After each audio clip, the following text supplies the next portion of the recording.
Hello and welcome to Zombardment versus Junk Toolbox. But before we get into the games, please do let me know if there's anything I can add to these videos or any way that I can improve them.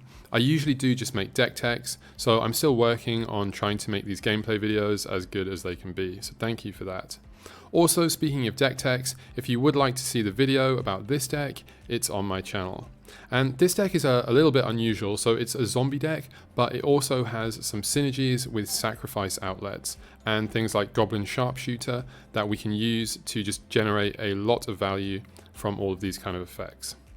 So going into game one, I took a mulligan, and I have sped these games up. They're a little bit faster, so do let me know if you like this kind of speed, if you want me to slow it back down to standard speed, or if you think it should be even faster than this. That would really help me with making these videos, so thanks for that. So opponent starts with a forest into a Birds of Paradise. That's a very strong start. And I start with a land into a Cabal Therapy. So this is a completely blind therapy.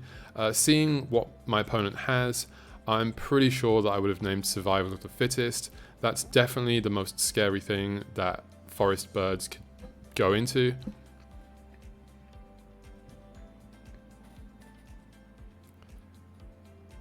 And so let's see. So opponent does have some new art cards here.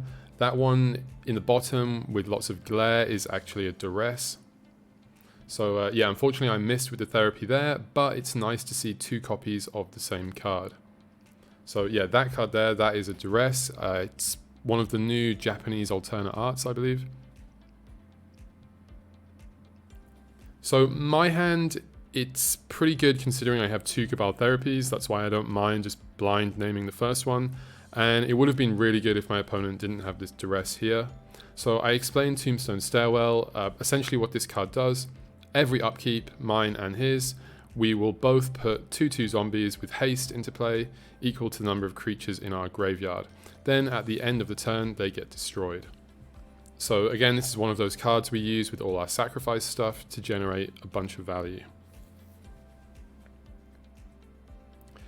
So I draw another duress. This is quite a good draw, but I would have probably preferred a land because I'm not really sure what to take here.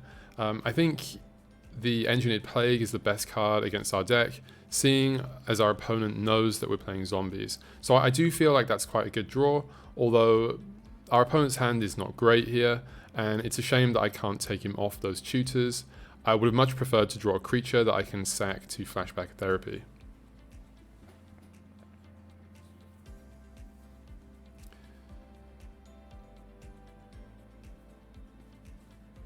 And so opponent here draws Gerard's Verdict, making me discard 2. I decide to keep a creature because, like I say, if I can draw a land, I can really take advantage of that Cabal Therapy. So here, a land or a creature will do it. And yeah, so I have drawn a creature that costs 2. Because this one can remove stuff from graveyards, I ask my opponent if he has anything. It seems like right now I don't need to keep it around. I think it's much better to just get rid of those Enlightened Tutors.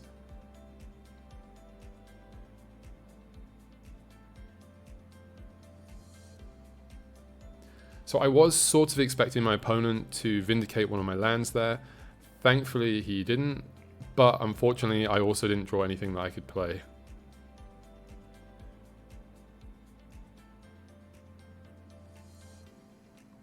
And here, yeah, Carrion Feeder, so that's a nice draw in our deck. You can see how with Tombstone Stairwell, this thing can get absolutely huge.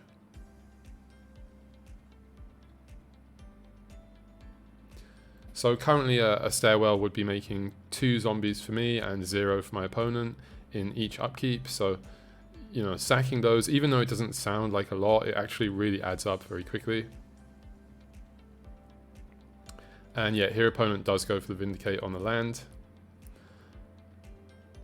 This is quite a weird game because my opponent is drawing lots of lands and I'm drawing hardly any, so it's quite an unusual game. And there's another one of those duress again. And yeah, unfortunately, because I had to fetch a swamp to play Withered Wretch, I couldn't get the mountain, which would let me cast that Terminate. So unfortunately, just lose it.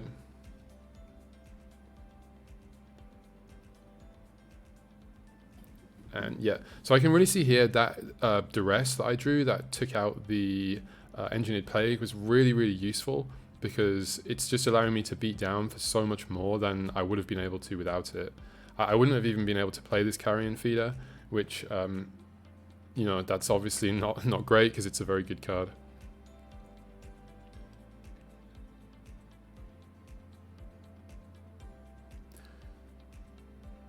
And opponent goes for a plow. I think that 1 life, it doesn't really benefit me, so I sack the feeder to itself. Remember, I'd much rather have those creatures actually in the graveyard. So I lose a life for the Carnophage and start attacking. And my opponent's mana base has actually done quite a bit of damage to him here. Unfortunately, I'm still just not drawing lands, so I can't do anything. But fortunately for me, my opponent's deck is actually very threat light. We talked about this after the game, and he said that he'd had a lot of matches like this where he didn't really draw too many threats. And yeah, unfortunately the Plague is coming back, but at least it's not too devastating, and I do have the Lord in my hand, so if I draw 3 lands, then I can negate that.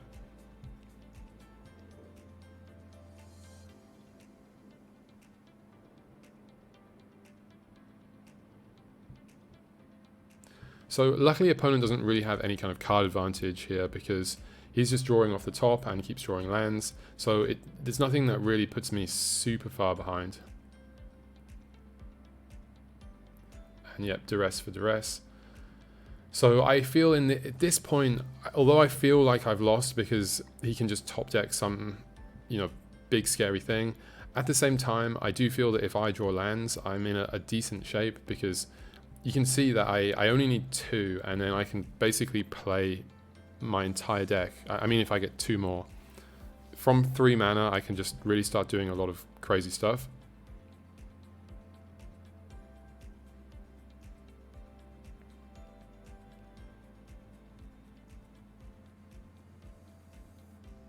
And yeah, opponent draws another land. So the opponent's playing with these new like Japanese full art lands. So if you're not sure what those cards are, they're just basic lands. Fortunately, I do draw another a land now, and but unfortunately, opponent has a way to destroy it if I attack with it. So that's a shame.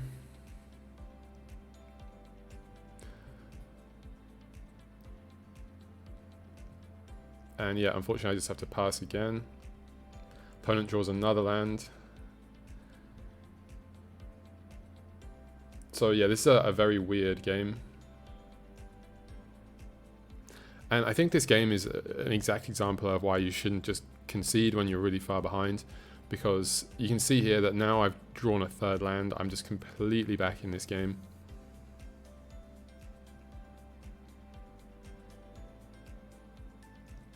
So I asked my opponent to look at his graveyard. Probably means I have a Withered Wretch. I'm really not sure what my opponent's doing at this point. But yeah, I just play the Zombie Lord and attack for 2. I'm just trying to end this game as quickly as possible. So opponent draws another land, doesn't actually concede because remember the Lord is just a 1/1 because of the Engineered Plague. So again, I attack opponent. Opponent blocks with the birds, just takes 1.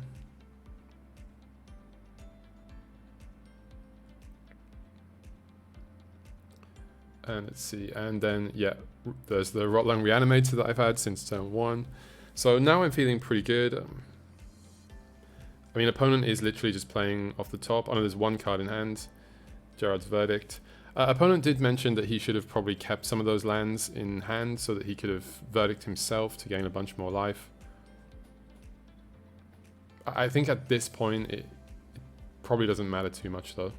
So for sideboarding, I bring in 4 Phyrexian Negators, which are obviously very good against control-y combo-y decks, which is what I put my opponent on. They also get around Engineered Plague, as I assume my opponent will have 4 of those after sideboard. I bring in another Cabal Therapy, and I bring in 3 copies of Dystopia, which is Black's only real way of destroying enchantments once they're in play. I assume from what I've seen, my opponent will have some very, very strong hate card enchantments that I'll need to deal with. When siding out, I side out 2 Terminates because I haven't really seen my opponent's deck properly. He did draw a lot of lands, so I figured Terminate's not really that useful. Shepherd of Rot, because I assume there's going to be 4 Engineered Plagues, I took those out. And I did take out 3 Goblin Sharpshooters, which was a definite mistake. You'll see why in game 2. So opponent starts off with a fetch land, and I start off again with a turn 1 creature.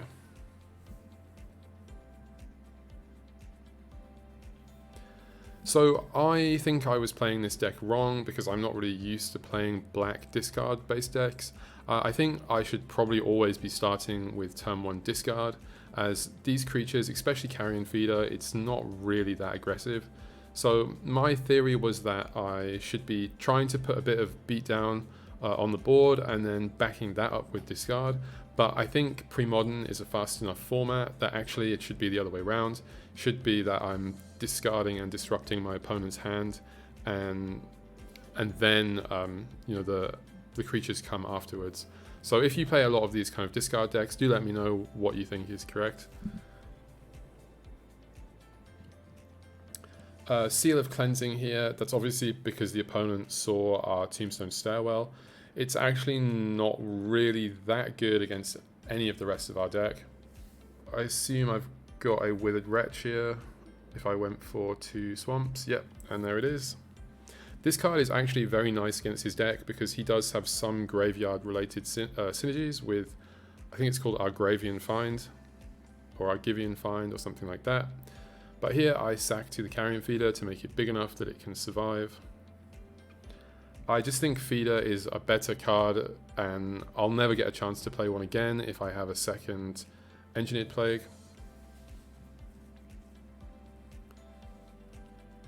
So yeah, I attack for 1 because of the Plague.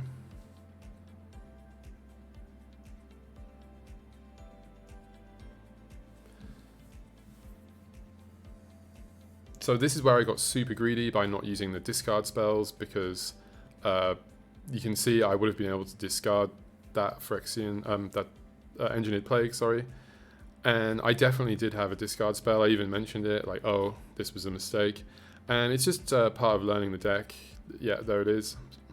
I wanted to make the most use of my mana, but you know, I definitely should have gone for that last turn.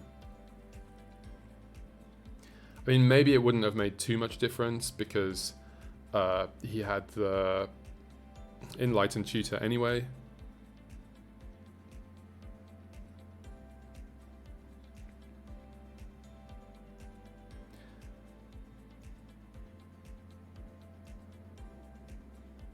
So yeah, I just attack. And I play a Dystopia. This makes him sacrifice a green or white enchantment.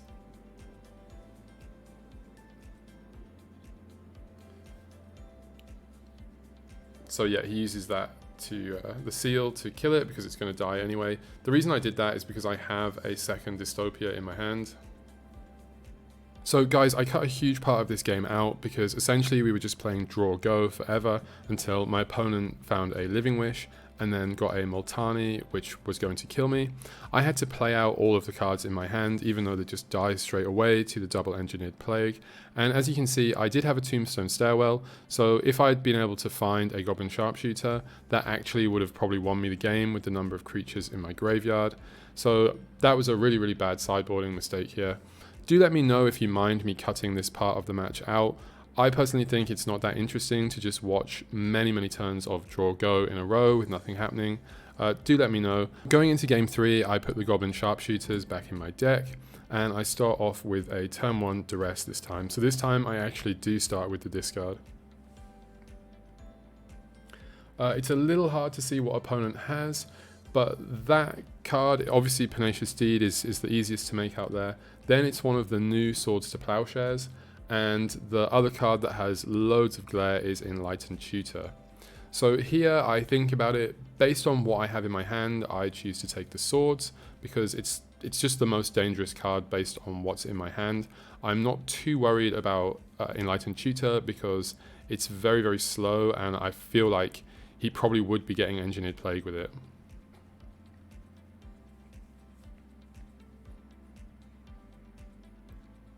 So yeah, here I go for Withered Wretch. Again, this card is very good against a Grivian Find that he has in his hand. It's really hard to see because of the glare here. I just remember what's in there.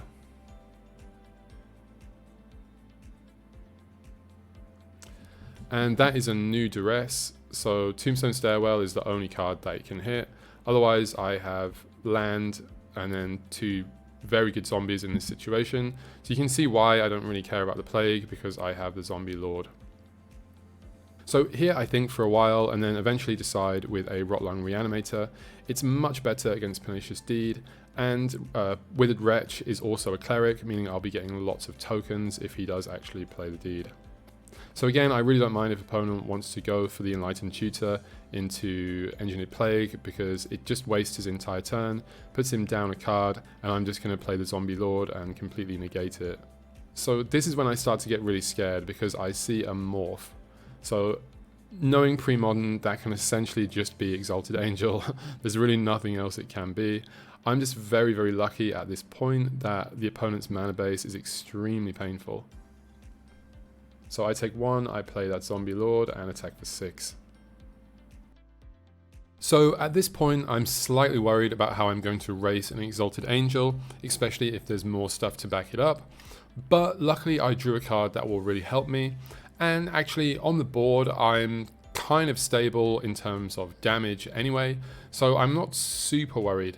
I think the worst thing that can happen is if the Deed comes down and then blows up all of my stuff while leaving him with the Angel. Even if I just have some 2/2 zombie tokens, it's just not enough to fight against that Angel. So I think for a while about what to do and eventually decide to go for another Zombie Lord. It won't actually kill our opponent, but it will put him onto 1, which is really, really strong against all of those pain lands. It means that he has only access to 1 colored and 1 colorless mana unless he wants to attack. And obviously attacking means that he's definitely going to die on the attack back. So it really puts the opponent in a super difficult situation. So there are definitely cards that are tutorable with Enlightened Tutor that could save our opponent, for example Worship or Light of Day, and the life situation isn't too bad because in those cases he could at least attack with the Angel and then play those cards knowing he wouldn't be dead on the attack back. But as the opponent missed a land drop, it's safe to say he doesn't have a land in hand, meaning he's locked out of getting those cards, because if he tutors for 1, assuming it's in his deck, then he still won't have the mana to be able to actually play it. So at this point I am pretty much locked in, and opponent decides the same thing and concedes. That's 2-1 to Zombardment. Thank you for watching and see you next time.